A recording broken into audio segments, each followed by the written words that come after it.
දන්නවද මේ කවුද කියලා? Samsung Galaxy A07. මේ මොකද්ද? ලංකාවට අලුතෙන්ම ආපු Samsung Galaxy A07 එක. මේකේ මොකද්ද විශේෂතා?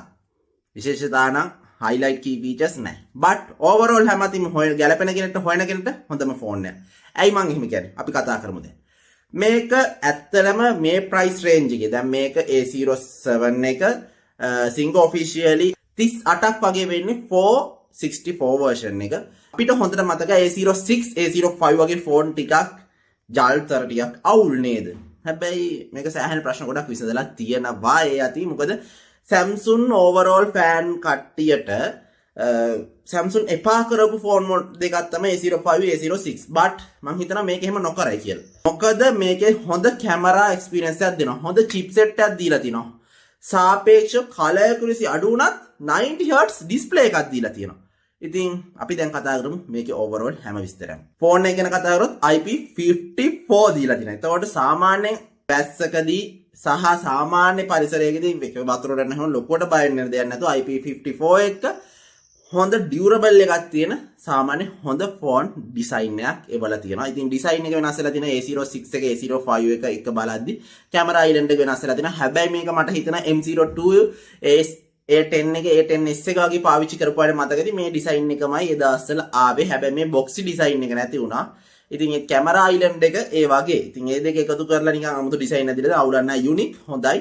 A07 එක අර කලින් ඩිසයින් දෙකත් එක්ක බලද්දි හොයාගන්න පුළුවන් හරි හොඳ ඩිසයින් එකක්.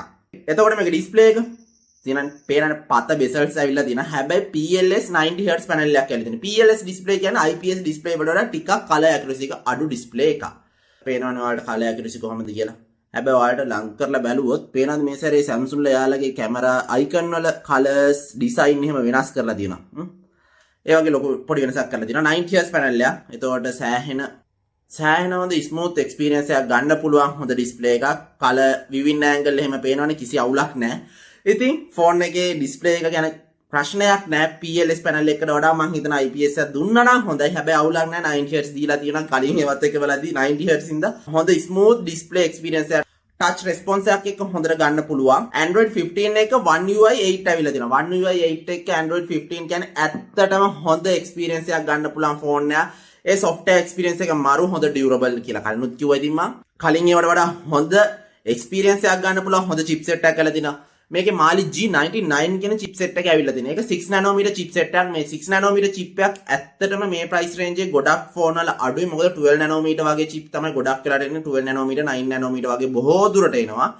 හැබැයි මේක 6 nanometer දීලා තියෙන හින්දා milliampere 5000 බැටරි එකත් එක්ක හොඳ battery life එකක් හොඳ smooth experience එකක් ගන්න පුළුවන්. 6 nanometer chipset එකක් වුණාම සෑහෙන අර ස්මූත්ලි වැඩ කරගන්න පුළුවන් හොඳ ප්‍රොසෙසර් එකක්. ඉතින් ඒකත් එක්ක මේකෙදි අර A06 A05 වල තිබ්බ අර ලැග් ගතිය, ඒ කියන්නේ ෆෝන ඔන් කරපු වෙලේ ඉඳන් ලැග් ගතිය තියෙන. හැබැයි මේකෙන් සෑහෙන අඩුයි. ඇත්තටම සෑහෙන හොඳයි මේ ෆෝන් එක. මට අර A05 A06 එක බලද්දි සෑහෙන හොඳ ෆෝන් එකක්. මේ ෆෝන් එක කතා නොකරන් බැරි දෙයක් තමයි මෙන්න මේ කැමරා එක. 50 මෙගාපික්සල් මේන් කැමරා එකක් දීලා තියෙනවා. මේ කැමරා එක හොඳ ෂාප් ඩීටේල් ගන්න පුළුවන් සුපිරි කැමරා එකක්.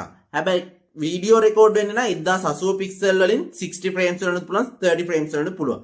8 මෙගාපික්සල් සෙල්ෆි කැමරාවක් ඇවිල්ලා තියෙනවා. මේකත් 1080 පික්සල් 30 ෆ්‍රේම්ස් 60 ෆ්‍රේම් දෙකෙන්ම වීඩියෝ රෙකෝඩ් කරන්න පුළුවන්. එතකොට මම මේ යට තියෙන කැමරාව ගැන කතා නොකර මේක ඩෙප්ත් සෙන්සර් එකක් විතරයි. මේක ගැන කතා කරන්න දෙයක් නැහැ මචං. ඒකින්ද මම මේක කතා නොකරේ. එතකොට බැටරි මිලිඇම්පියර් 5000 දීලා තියෙනවා. ලිතියම් අයන් බැටරියක් එන්නේ. එතකොට අර සිලිකන් කාබයිඩ් වගේ වාව් බැටරි නෙමෙයි. මේකේ පරණ ටෙක්නොලොජිය ලිතියම් අයන් මිලිඇම්පියර් 5000 බැටරියක්. 25 watt fast charging support කරනවා. එතකොට සෑහෙන හොඳ ස්පීඩ් එකකින් charge කරගන්නවා. හැබැයි පුතේ මේකට PDA support කරන charger එකක් තෝරගන්න. නැත්නම් පුතේ sub board එකේ short එකක් එනවා. එහෙම වුණොත් charging පෙන්වන්න පුළුවන්. එහෙම නැත්නම් signal IC අවුල් වෙනවා. ඒකින්ද PDA support කරන original charger එකක් හොයාගන්න. ඉතින් එහෙම නැත්නම් පුතේ මේ phone එක කොච්චර ගත්තත් නැහැ. phone එකේ එන්නේ මෙන්න මේ වගේ box only. ඇතුලේ type C to C cable එකක් එනවා. charger එක නෑ. charger එක ආවේ නැති වුණාට box එක විතරක් ආවට මෙයාලගේ මෙන්න මේ one time අවුරුද්දක් ඇතුළත ස්ක්‍රීන් රීප්ලේස්මන්ට් එක ඔරිජිනල් ඔයාලා තින් මැඩලා කරනවත් දෙන ස්ක්‍රීන් රීප්ලේස්මන්ට් එක මෙයාලා මේ පාරත් මේ ෆෝන් එකටත් දීලා තිනවා. ඉතින් ඒක ගොඩක් වටිනවා. මොකද අපි අතින් අවුරුද්දක් ඇතුළත ෆෝන් එකක් වැටලා කැඩනවා කියන එක පුදුම වෙන්න දෙයක් නෙමෙයි. ඒ වගේ වෙලාවක අපිට ඩිස්ප්ලේ එක කම්පැනි ගන්න ඔරිජිනල් එකම දාගන්න තියෙන එක සෑහෙන වටිනවා. එක එක සෙකන්ඩ් ක්වොලිටි වල ඩිස්ප්ලේ දාලා ෆෝන් එක කෙලව ගන්නවට වඩා. ඕවරෝල් හැම අතින්ම බැලුවොත් සෑහෙන ගෙවන ගානට සාධාරණ ෆෝන් එක. බැටරි ලයිෆ් එක හොඳ කැමරා එක්ස්පීරියන්ස් එකක්, හොඳ ෆොටෝ වල කැමරා එක්ස්පීරියන්ස් එකක් බලන කෙනෙක්ට ඇත්තටම යන්න පුළුවන් හොඳ ෆෝන් එකක්. Samsung ෆෝන් වලටම ආස කරපු Samsung ෆෝන් එපා වෙලා හිටියනම් ඔයා ආපහු try කරන්න ඕනේ මොඩල් එකක් තමයි Samsung Galaxy A07 කියන්නේ. මොකද මේකෙදි අර Samsung වල ඉස්සර තිබ්බ සාමාන්‍ය A10 එක M02 එක වගේ පාවිච්චි කරද්දී ලැබුණ එක්ස්පීරියන්ස් එක ඒ වගේ ලැග් ගන්න නැති හොඳ එක්ස්පීරියන්ස් එකක් හොඳට දීලා තියෙනවා. ඇත්තටම ඒකට මම මේ සැරේ රෙකමන්ඩ් සහ රෙස්පෙක්ට් කරනවා. මොකද මෙච්චර කාලයක් කර Samsung එපා කරලා තිබ්බ හැංගීම මෙයාලා මේකෙදි අයින් කරලා තියෙනවා චුට්ටක්. මේ බෙසල් ටික නම් වැඩි මචං කමක් නැහැ. බෙසල් වැඩි වුණාට මේක අර ෆෝන් දෙකක් එක්ක කම්පෙයාර් කරද්දී පමණයි නැතුව මේක විතරක් පාවිච්චි කරන කෙනෙක්ට නම් කිසිම අවුලක් නැතුව මේ ෆෝන් එක හොඳට පාවිච්චි කරගන්න පුළුවන්. IP54 එක හොඳ ඩියුරබල් එකකුත් ලැබිලා තියෙනවා. ඉතින් ෆෝන් එක ගැන ඕවරෝල් කිව්වොත් ගෙවන ගානට සාධාරණයි අර ස්ක්‍රීන් රීප්ලේස්මන්ට් එකත් එක්ක. ඉතින් මේක පාවිච්චි කරන PDA සපෝට් කරන ඔරිජිනල් චාර්ජර් එක හොයාගන්න බලන්න. නැත්තම් වැඩක් නැහැ. Samsung කියලා නම ගහපු ෆෝන් චාර්ජර්ස් නෙමේ. Samsung නම ගහලා ඇති වෙනකන් කොපියනවා. සාමාන්‍ය Ohms හරි Joy Room Anker ඔය වගේ තියෙන branded PDA සපෝට් කරන චාර්ජරයක් ගන්න බලන්න. නැත්තම් පුතේ වාගේ ෆෝන් එකට බුදු සරණයි.